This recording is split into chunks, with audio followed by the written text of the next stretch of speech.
ഗോൾഡിനെ നമ്മൾ രണ്ടായിട്ട് തിരിക്കുക. ഒന്ന് നമ്മുടെ ആവശ്യത്തിനുള്ള, അത് ജ്വല്ലറി ആയിട്ട് വാങ്ങി വെച്ചോ. ഇപ്പോൾ നമ്മുടെയൊക്കെ ഫാമിലിയിലൊക്കെ ഒരു ഫംഗ്ഷനൊക്കെ വരുമ്പോൾ നമ്മുടെ ചില സ്ത്രീകൾക്കൊക്കെ ഗോൾഡ് ഇടുന്നത് ഇഷ്ടമാണ്.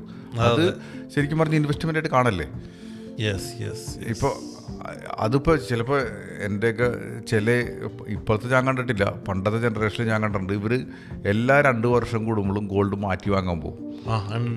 ഈ മാറ്റി വാങ്ങാൻ പോകണമെന്ന് പറഞ്ഞ സാധനം അതിൽ ഈ പറഞ്ഞ പണിക്കൂലി ഒന്നുമില്ല. അപ്പോൾ ഓരോ ടൈമിലും പണിക്കൂലി കുറഞ്ഞ് സത്യത്തിൽ നമ്മുടെ ഗോൾഡിൻ്റെ വാല്യൂ കുറഞ്ഞുകൊണ്ടിരിക്കുകയാണ്. അപ്പോൾ അങ്ങനത്തെ കുറേ പ്രശ്നങ്ങളൊക്കെ ഇവിടെ കുറഞ്ഞിട്ടാണ്.